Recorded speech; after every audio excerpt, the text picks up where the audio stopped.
This is my part 2 around CEOs mistakes, CEOs who run B2B companies. Again, what's your vision? Please stop being old-fashioned. If you want to grow, your paradigm needs to shift.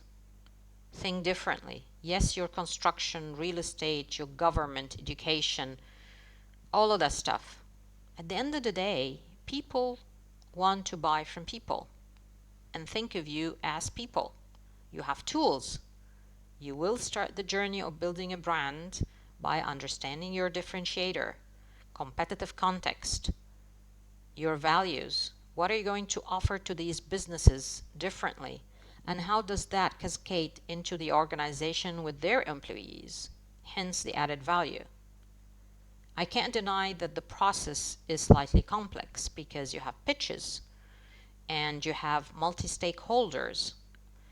But again, the purchase decision with, buying a mobile phone can have influencers, buyers, decision makers, professional experts input in your decision to buy that mobile phone. Same as you're going to buy or construct an electricity or a manufacturing or a factory or whatever it is, or how big, and it's in billions of dollars.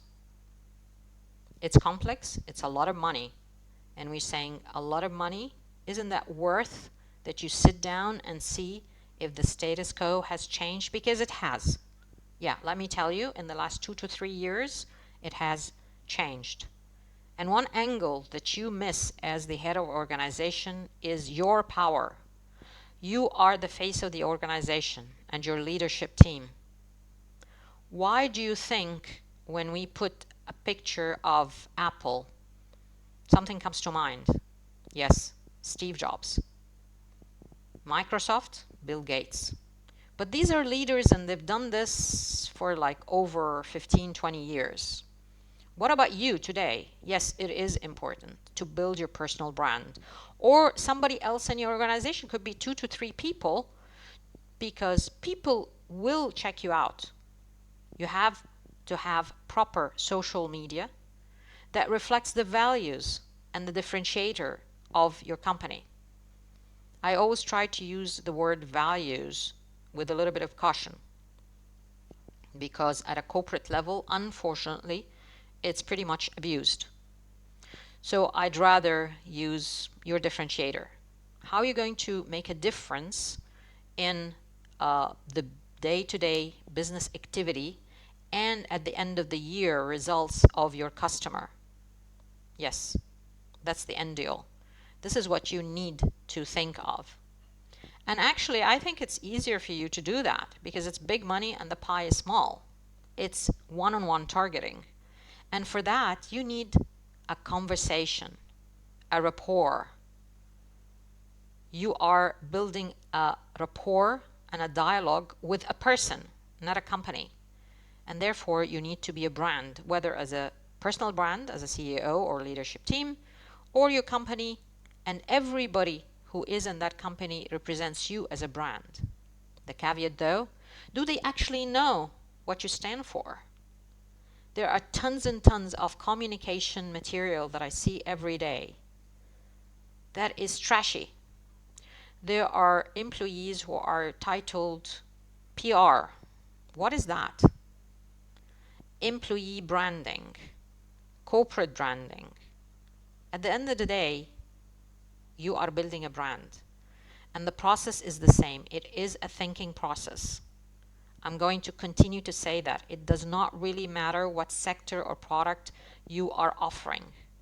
If you are targeting a consumer at home or a service wherever, it is the same thing as offering to build a factory.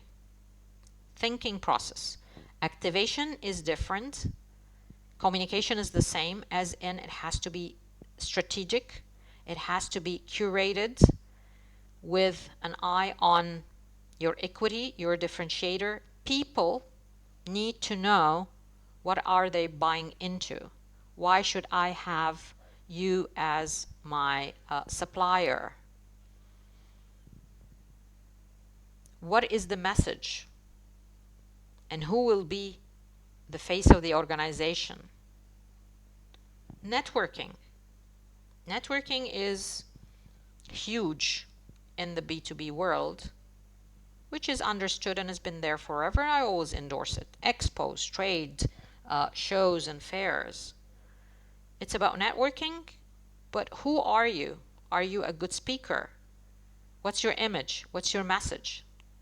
You know how many times I have met people at a CEO level, and they're amazing thinkers, but they're not good speakers, and the other way around. I mean, that's why I initiated some one-on-ones coaching in that area of speaking for CEOs. Of course, I can't tell you who my clients are, but it is a need for you to develop yourself. So, you want to grow, you need to think differently.